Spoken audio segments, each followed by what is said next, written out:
Okay, we've got the cherry tomatoes sliced, and we're just going to leave them for a few days. Then we're just going to pick the seeds out because we're going to grow tomato plants from these, which I did last year, but I didn't bother filming. But I'm going to film this just to show you what good plants you can get just from tomatoes that you buy in the shop. And the advantage is pick a tomato that you enjoy and then extract the seeds, and you're going to get some good plants. So let's show you how this goes on. Okay, what we've done this morning is basically we've dissected the tomatoes, got a knife and just scraped out the seeds, and look how many there is. There's plenty there to get us going. So I'm just going to leave them a few more days. I'm just going to separate them actually a bit more than what they are there, and let them dry out a bit more, and then we're good to get sowing these seeds. Okay, got the tomato seeds in an old egg carton, which has made a nice little propagator really. It did have some writing on the top, but I've managed to sand that off so it's reasonably clear. So let's see how we go along with that.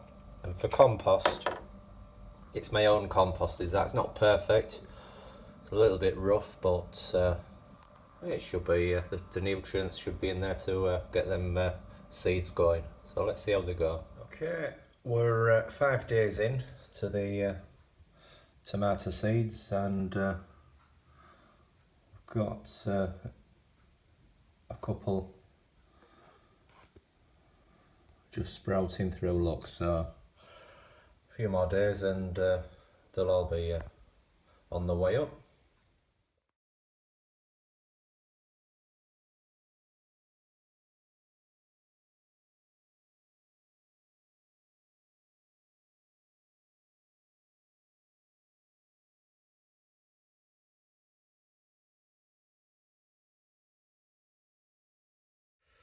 Right, the tomato plants now have grown big enough to be able to basically pot them on, because that'll do them a world of good, because they're growing real leggy, look. So we'll get these transplanted into individual pots and get them planted a lot lower down than what they are. Done some good with that.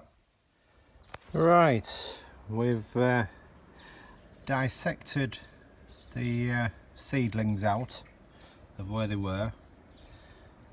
Just use an old spoon, which is quite convenient, and then we're going to repot them into these pots of homemade compost, and they're about 4 inches high, about 4 inches in diameter as well, pots. So then that should bring them on well. Right, they're in their new home, and they sit conveniently in that tray, which is good. So we'll just give them a bit of a water, help them on their way. And this is handy as well, which I use. It's a empty olive oil bottle just with a few holes drilled in the end.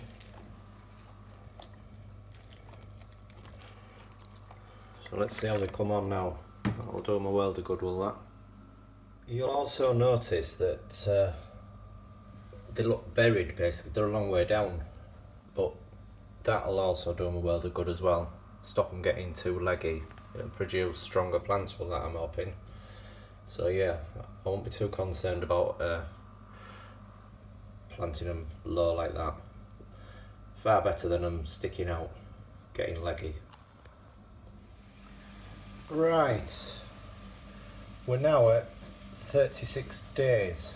Doesn't seem that long since I started this seed project, but as you can see, we're getting established now, and we've got all the adult.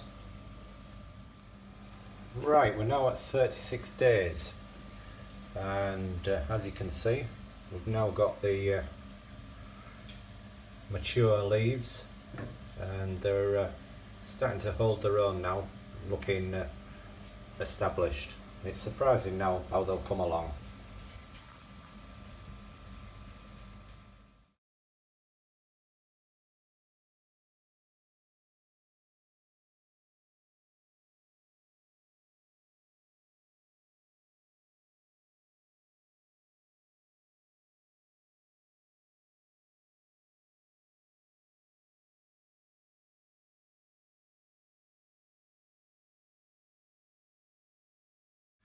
Right, today is the day we're going to get these plants into the greenhouse. They're starting to get a bit long and drawn out, but we've been having frost every morning, but I'm thinking pretty certain now that they're going to be safe in the greenhouse, so we'll get them in there and they'll be able to thrive. Okay, I've dug 6 holes out, about a spade's depth thick, spade's depth down. Got the canes already in from last year, so they're going to guide them up. I'm going to be guided up those canes. And I'll just put a watering can full of water in each one, because this soil's really dry, obviously, and we're going to get as much compost in as I can. Homemade compost out of the compost bin, and that'll give them hopefully the nutrients to get going. Right, we've got our wheelbarrow full of rotted compost. That should do the job. We'll get that shared out into those 6 holes. Right, that's the compost in. A few eggshells in there, what's not rotted down properly, but I'm sure all will be fine. Plenty of nutrients in there. Okay, right, we're all planted up. Just a little bit of topsoil just to stabilise them, but not too much. Create like a bit of a hollow, and the water will gather when I'm watering them. So yeah, they're just starting to wilt a bit, but they'll come back. And those canes probably just have to be moved a bit so we're closer to the stem to get a nice support. But yeah, they'll come on in leaps and bounds now by the looks of it. Going to also leave the greenhouse door open as well, because a bit of a shock to the system from just being in the window in the house. Quite hot in there today, so yeah, just leave the door open today just to acclimatise them. Right, we're about just under 3 months now on the tomatoes, and as you can see, we've got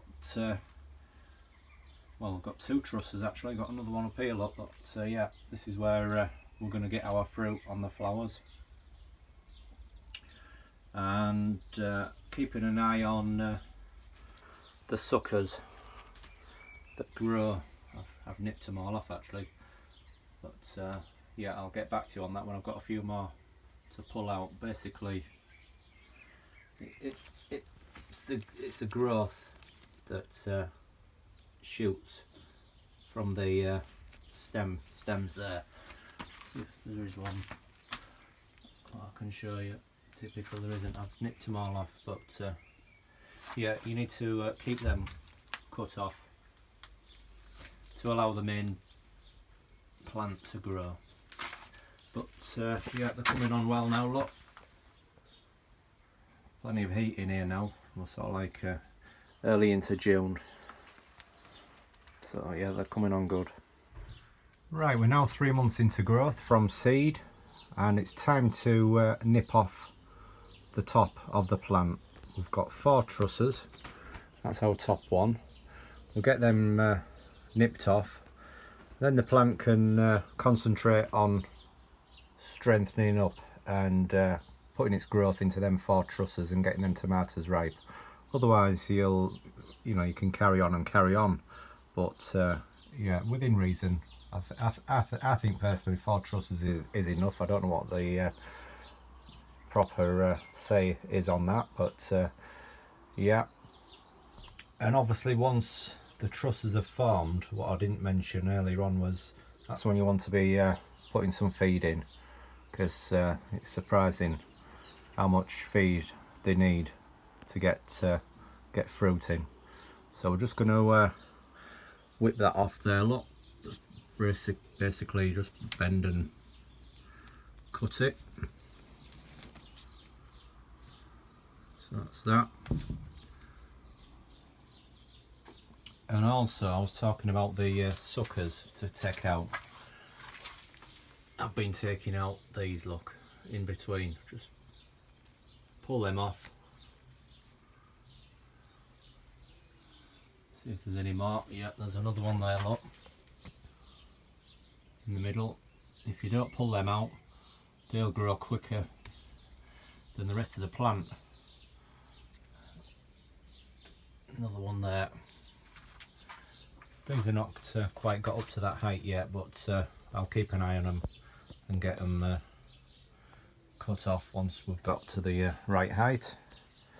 So yeah, they're doing quite well. So let's see some fruit down there, look.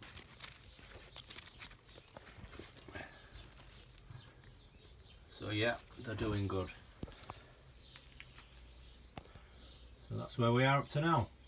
Right, we're back in the greenhouse, and I've been away for a week, so I've just had to pull out a hell of a lot of weeds, and there's still quite a few weeds in there, but what we've got is our first tomato.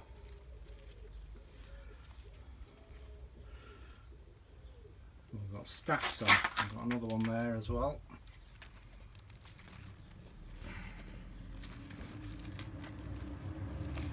And what we've got here, look, is a plum variety. Now my question was, how is that be when I planted seeds from a cherry tomato? Looked online, and what it looks like is when they make, well, they don't actually make, but when they cross plants to get what you call a hybrid, that's a type of fruit that is more appealing, probably lasts longer, fruits a lot. They've probably somewhere in the line have crossed a plum tomato with a cherry tomato, and by planting seeds from a cherry tomato, apparently you are going to get every so often a variety that it was crossed with earlier on, if you understand what I'm saying there. So we've got one plum tomato plant amongst the 6 tomato plants, but they're doing exceptionally well. Quite pleased with those. So just goes to show, from dissecting a tomato that you like, that you've bought in the supermarket, you can get some nice, strong, healthy plants. So hope these tips have helped you out to have a go at doing it yourself.